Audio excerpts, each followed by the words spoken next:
બતાવે છે. પોતે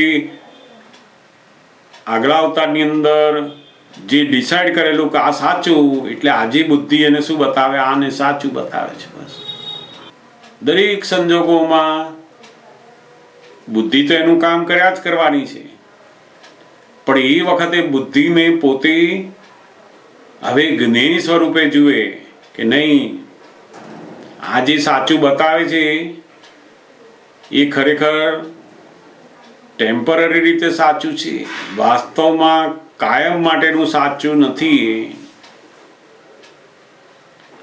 અને બુદ્ધિને આપણે જ્ઞેય સ્વરૂપે જોતા જઈએ કે તું તાર બતાવ્યા કર, પણ મારે એ સાચામાં અને ખોટામાં મારે પડવું નથી. આપણે તો જે બન્યું તે જ સાચું, એમાં પડવાનું. એટલે પછી અનેકાંત દ્રષ્ટિ બાજુ આવતા જઈશું. આ બુદ્ધિ ઓછી થતી જશે. દરેક કાર્યમાં, દરેક સંજોગોમાં બુદ્ધિ તો એનું કામ કર્યા જ કરશે. બુદ્ધિ બંધ ના થાય. આપણે બંધ કરવી હોય તો થાય નહીં, કારણ કે એકવાર એની ચાવી આપી દીધી છે, હવે એનું કામ કરે જ જવાની. આખા અંતસ્કરણની અંદર મનને, ચિત્તને, બધાને આ બુદ્ધિ બહુ મોટું કામ કરે. એટલે દાદાએ કહ્યું કે આ પ્રેસિડેન્ટ જેવું કામ છે એનો ઓર્ડર છૂટ્યો ને બધાએ માનવો પડે. એટલે બુદ્ધિ આપણે જ્ઞાન લીધા પછી પણ કામ તો કરશે જ, પણ હવે શું થયું તો કે આપણે એ બુદ્ધિને ઓળખતા થયા અને ખબર પડી ગઈ કે આ બુદ્ધિના આધારે હું જે ચાલતો હતો એ ખરેખર એકાંતિક હતો, અને આમાં મને નિરંતર બળાપો કરાવતું હતું. બુદ્ધિની જોડે કાઉન્ટરવેટ શું છે? એક પલ્લાની અંદર બુદ્ધિ, બીજા પલ્લામાં બળાપો. જેની બુદ્ધિ વધારે બીજી બાજુ બળાપો વધારે. જેમ કોઈ વસ્તુ ઘરમાં તૂટી ગઈ, એકદમ મોબાઈલ તૂટી ગયો, સારામાં સારા કપ રકાબી તૂટી ગયા, તો છોકરાની ચિંતા થાય, બળાપો થાય. મોટા લોકોને તો કે મોટા લોકોને વડીલોને થાય. કેમ તો કે એની બુદ્ધિ વધારે. કેટલાના આયા 2000 રૂપિયાની વસ્તુ તોડી નાખી. તને ધ્યાન રાખતા હોય બળાપો વધે. એને પેલા બાળકની અંદર બુદ્ધિ નથી, બળાપો બિલકુલ નથી. જ્ઞાનીને પણ આ બળાપો બિલકુલ થતો નથી, કારણ કે બુદ્ધિ નથી, અબુદ્ધપણું. એમને સારું ખોટું, ગમતું ના ગમતું બધું હોય, અને સારું કહેવાય અને ખોટું કહેવાય બધું હોય, પણ એ સારું છે એના ઉપર એમને આગ્રહ ના હોય કે આ જ સારું. એ બુદ્ધિને જ્ઞેય સ્વરૂપે જુએ કે આ મારી અંદર જે બુદ્ધિ બતાવી રહી છે કે આ સારું છે, પણ એ જ્ઞેય સ્વરૂપે જુએ. એને એકાકાર થાય નહીં એની જોડે. સંજોગ બદલાય ને સારું છોડવાનું આવે તો એમને એવું ના હોય કે અહીં બેસી રહો, આ સારું છે, બસ આ જ જોઈએ, આવું જ થવું જોઈએ. સંજોગો પ્રમાણે વર્તે. સમજાય ને? એટલે બુદ્ધિ કામ કરે, પણ આપણે એને જ્ઞેય સ્વરૂપે જોતું જવાનું છે. જેમ જેમ પોતે પોતાની બુદ્ધિથી છૂટો પડ્યો અને પ્રજ્ઞા શક્તિના અધીન ચાલ્યો, એ જબરજસ્ત એનો પુરુષાર્થ શરૂ થયો. એનું જે કામ છે એ કઈ બંધ નહીં કરે, પણ હવે એને જે સાચું માનતા હતા આપણે એમાંથી બહાર નીકળ્યા. પહેલા તો બુદ્ધિ જે બતાવતી હતી એને જ આપણે સાચું માનતા હતા. હવે એમાંથી આપણે બહાર નીકળ્યા કે ના, મારી બુદ્ધિ આ બીજાના દોષ બતાવે છે, બીજાનું ખરાબ દેખાડે છે, મૂળ પોતાનું કશું થયું નહીં એટલે આવું થાય છે. બુદ્ધિ ભવિષ્યકાળનું બધું બતાવ્યા કરે છે. આપણને ખબર પડી કે વ્યવસ્થિતના અધીન છે તોય પેલી બુદ્ધિ બતાવે શું થશે શું થશે. દાદા કહે ને કે બુદ્ધિને કહેવાનું તું બહાર બેસ કહીએ, હવે તારું જે થવાનું થાય, અમે તો દાદાના આશ્રિત છીએ કહીએ. દાદા ભગવાન અમારા માથે આશ્રિત છીએ કે અમે. એટલે બુદ્ધિને એવું કહો ને એટલે એની મેળે બંધ થવા માંડે કે હવે મારું સાંભળતા નથી. બુદ્ધિ બોલે ખરી, પણ આપણે જે બુદ્ધિના પહેલા કયા ગયા હતા ને એમાંથી બહાર નીકળ્યા. આપણે તો બહુ કયા ગયા હતા, ડાયા એના જ. એ કે ને એમ કરી જઈએ, કે એમ કરી જઈએ, મજા આવતી હતી એમાં. હવે એમાંથી છૂટ્યા કે આ બતાવે ખરી પણ હું તું કે ને હવે કરું નહીં એમ. મારે તને જ્ઞેય સ્વરૂપે જોવાની. અને ધીમે ધીમે જ્ઞેય જોતા જોતા જોતા એ પ્રકાશ ઓછો થતો જશે. ઘડીએ ઘડીએ બધું બતાય કરે, સંસારનું બધું ઓછું થતું જશે એની મેળે જ. અને પેલો પ્રજ્ઞાનો પ્રકાશ વધતો જશે અંદર. સમજાય ને? આ બહુ દાદા કહે ને કે આ વિજ્ઞાન એક જ એવું છે કે જે આ બુદ્ધિને ગાંઠે કે અક્રમ વિજ્ઞાન એટલે શું તો કે આ બુદ્ધિને ગાંઠે. દુનિયાના બધા જ્ઞાન એવા છે કે જે બુદ્ધિને ગાંઠે નહીં. બુદ્ધિ પૂછે ને પ્રશ્ન તેનો જવાબ એની અંદરથી કાઢી શકે નહીં. બુદ્ધિ ભલાને ભમાઈ જાય અંદર. આ એક જ વિજ્ઞાન એવું છે બુદ્ધિને ગાંઠે. બુદ્ધિ ગમે તેવી હોય ને એને એની જ્ઞેય સ્વરૂપે જોતા થઈ શકીએ આપણે. આ બહુ મોટું ડિરેક્ટ પ્રજ્ઞાનો પ્રકાશ ઉત્પન્ન થયો માટે આ સમજાય ને? બહુ જબરજસ્ત આ કામ થયું છે કે પોતે પોતાની બુદ્ધિને જ્ઞેય સ્વરૂપે જોતા થયા.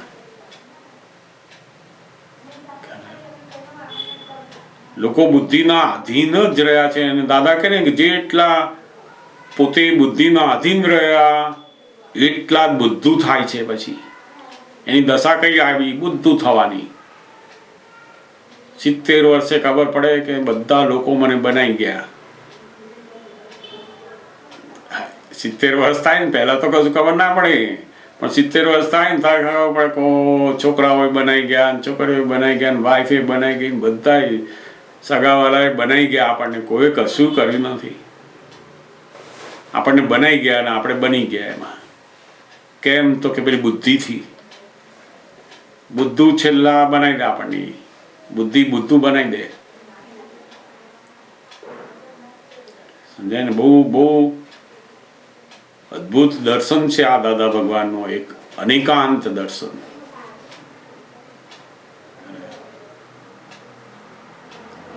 બુદ્ધિથી પર જ્યારે દર્શન શરૂ થાય, વિઝન, ત્યારે પેલું અનેકાંત વાળું આવે છે.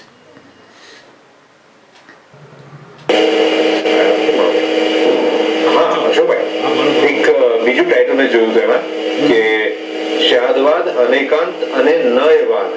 નયવાદ એ નયવાદ જે છે એ થોડું સમજવું હતું કે શાદવાદ તો સમજાય કે અનેકાંતમાં જવું તો શાદવાદ જોઈએ જ, બરાબર. અને શાદવાદ એ આપણું ડગલું જ છે, આવશ્યક ડગલું છે, એના વગર ચાલે એવું નથી. અને પણ એમાં નયવાદ લખે છે શું છે? હા, એટલે એમાં જે નયવાદ છે એટલે કોઈ પણ એક જાતનો વ્યૂ પોઈન્ટ એને નય કહેવાય છે. શાસ્ત્રની ભાષામાં કોઈ એક દર્શનને નય કહેવાય છે.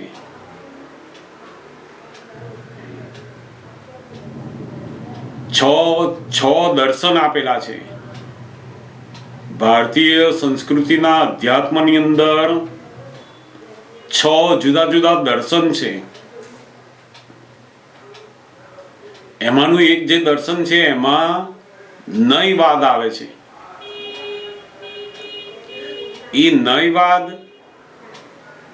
એટલે અમુક દ્રષ્ટિએ આ સાચું છે એવું નહીં, એવું વ્યૂ બતાવેલો છે એમાં.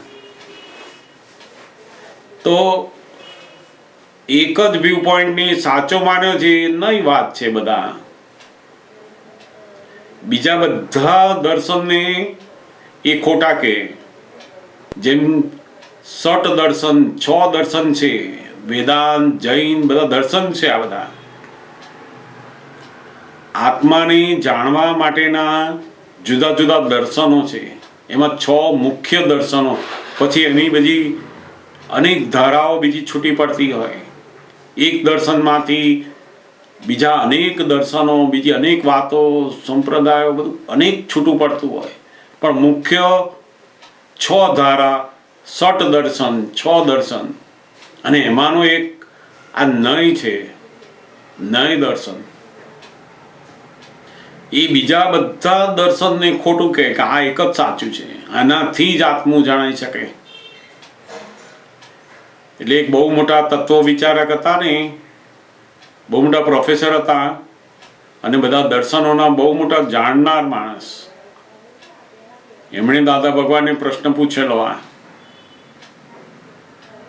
કે આત્માને જાણવા માટેના જે 6 દર્શન છે, એ 6 દર્શનમાં કયું દર્શન સાચું છે કે છે.